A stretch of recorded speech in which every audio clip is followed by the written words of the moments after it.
Good morning everyone. स्वागत है आपका अपने यूट्यूब चैनल स्टडी फैक्ट में। आज है 24 मई और 24 मई से जितने भी करंट अफेयर्स के क्वेश्चन बन सकते हैं तो आज हम उनके बारे में डिस्कस करते हैं। लेकिन उससे पहले करते हैं हम अपना कल का क्विक रिवीजन।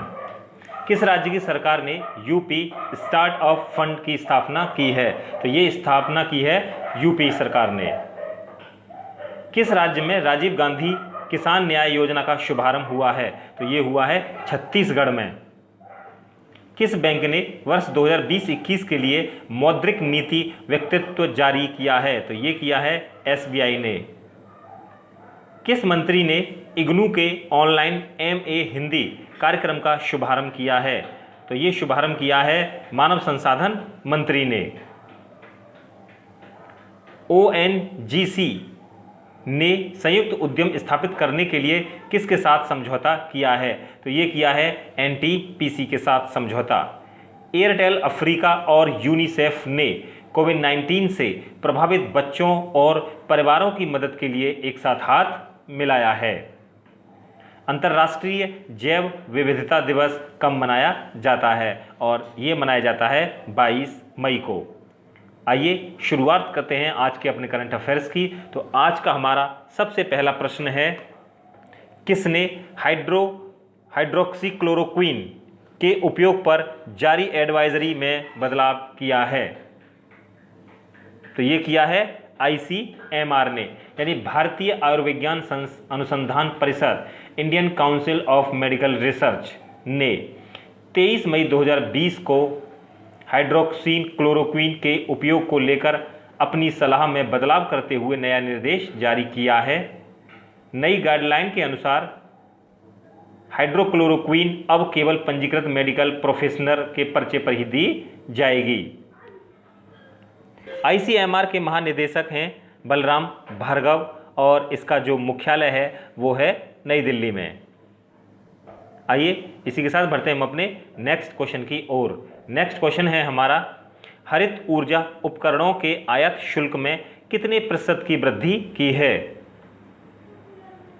तो ये वृद्धि की है 20% की, यानी कि वित्त मंत्री निर्मला सीतारमण ने बजट 2020-21 में सेल्स की तरह हरित ऊर्जा उपकरणों यानी कि ग्रीन एनर्जी इक्विपमेंट के आयात शुल्क में 20% की वृद्धि की है।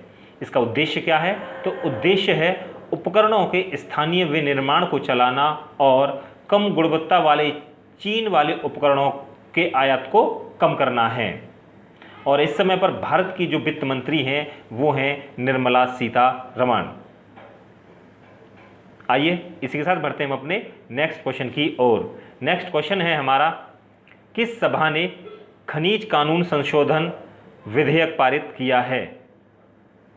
तो ये किया है लोकसभा ने, यानी कि लोकसभा ने खनिज कानून विधेयक 2020 पारित किया है, जिसका उद्देश्य कोयला खान विशेष प्रावधान अधिनियम 2015 के साथ खान और खनिज अधिनियम 1957 में संशोधन करना है।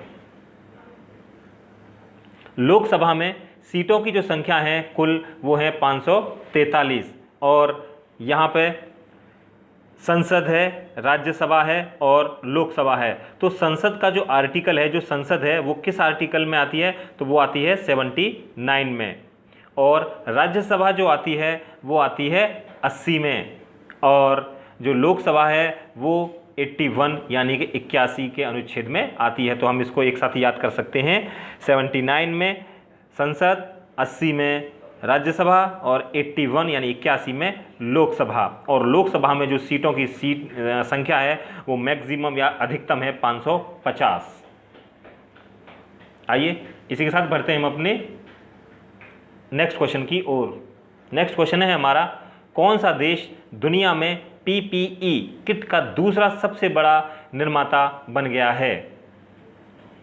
तो ये बन गया है भारत, यानी भारत चीन के बाद दुनिया में व्यक्तिगत सुरक्षा उपकरणों का दूसरा सबसे बड़ा निर्माता बन गया है, जो वर्तमान में दुनिया में पीपीई के अग्रणी निर्माता हैं। पीपीई की फुल फॉर्म होती है पर्सनल प्रोटेक्टिव इक्विपमेंट। स्वास्थ्य और परिवार कल्याण मंत्री हैं हमारे डॉक्टर हर्षवर्धन, और इनका जो निर्वाचन क्षेत्र है वो है दिल्ली, और दिल्ली में भी चांदनी चौक। आइए इसी के साथ बढ़ते हैं हम अपने नेक्स्ट क्वेश्चन की ओर। नेक्स्ट क्वेश्चन है हमारा, किसने मी अन्नपूर्णा पहल का शुभारंभ किया है? तो ये किया है महाराष्ट्र ने। महाराष्ट्र में IRDA लाइसेंस प्राप्त बीमा मध्यस्थ द्वारा मी अन्नपूर्णा नामक एक पहल की शुरुआत की गई है। यह पहल एकीकृत जोखिम बीमा द्वारा महाराष्ट्र में किसानों और कृषि समुदाय के कल्याण के लिए एक कॉरपोरेट सामाजिक जिम्मेदारी के रूप में अपनी प्रतिबद्धता के तहत शुरू की गई है। महाराष्ट्र की राजधानी है मुंबई। महाराष्ट्र के मुख्यमंत्री हैं उद्धव ठाकरे। महाराष्ट्र के राज्यपाल हैं भगत सिंह कोश्यारी, और प्रमुख राष्ट्रीय उद्यान हैं यहाँ के Tadoba national park, Sanjay Gandhi national park, Navegaon national park, Gugamal national park और चंदौली नेशनल पार्क। प्रमुख बांध हैं, कोयना बांध है कोयना नदी पर, यरूशलेम, और कुछ समय पहले यानी कि फरवरी के आसपास में या उससे पहले यरूशलेम और मुंबई महोत्सव 15 फरवरी को आयोजित किया गया। आइए इसी के साथ बढ़ते हैं हम अपने नेक्स्ट क्वेश्चन की ओर। नेक्स्ट क्वेश्चन है हमारा, किसने पावर लिफ्टर्स सविता कुमारी और अंकित सिसोदिया को निलंबित कर दिया है? तो इसका आंसर है नाडा, यानी कि 2 भारतीय पावर लिफ्टर्स सविता कुमारी और अंकित सिसोदिया को राष्ट्रीय डोपिंग रोधी एजेंसी यानी कि नाडा द्वारा अंतरिम रूप से निलंबित कर दिया है। पावर लिफ्टरों को डोपिंग रोधी नियमों का उल्लंघन करने पर यह निलंबित किए गए हैं। नाडा के जो ब्रांड एम्बेसडर हैं वो हैं सुनील शेट्टी, और इसकी फुल फॉर्म फिर से बोल देता हूँ, नेशनल एंटी डोपिंग एजेंसी। वाडा और होता है, ये राष्ट्रीय लेवल पर होता है, और ये होता है केंद्र लेवल पर, यानी कि ये राज्यों में होता है नाडा, और ये देशों में होता है वाडा, यानी कि the world anti doping agency. और वाडा का जो मुख्यालय है वो है मॉन्ट्रियल कनाडा में। आइए इसी के साथ बढ़ते हैं हम अपने नेक्स्ट क्वेश्चन की ओर। नेक्स्ट क्वेश्चन है हमारा, वर्ल्ड मेट्रोलॉजी डे कब मनाया जाता है? तो ये मनाया जाता है 20 मई को। मेट्रोलॉजी का मतलब होता है भौतिक विज्ञान की वह शाखा जहां पर शुद्ध माप का आकलन किया जाता है या शुद्ध माप मापा जाता है। वर्ल्ड मेट्रोलॉजी डे 20 मई को मनाया जाता है। International Organization of Legal Metrology का जो मुख्यालय है वो है पेरिस, और ये है फ्रांस में, और इसकी जो स्थापना हुई थी मेट्रोलॉजी की, ये हुई थी 1955 में। यहाँ पर हमारे करंट अफेयर्स के क्वेश्चन समाप्त होते हैं। पढ़ते हैं कल का प्रश्न। कल का हमारा प्रश्न था, वाइस एडमिरल विनर बधवार ने किस वर्ष का अलेक्जेंडर डेल रिम्पल जीता है? तो ये जीता है 2019 का।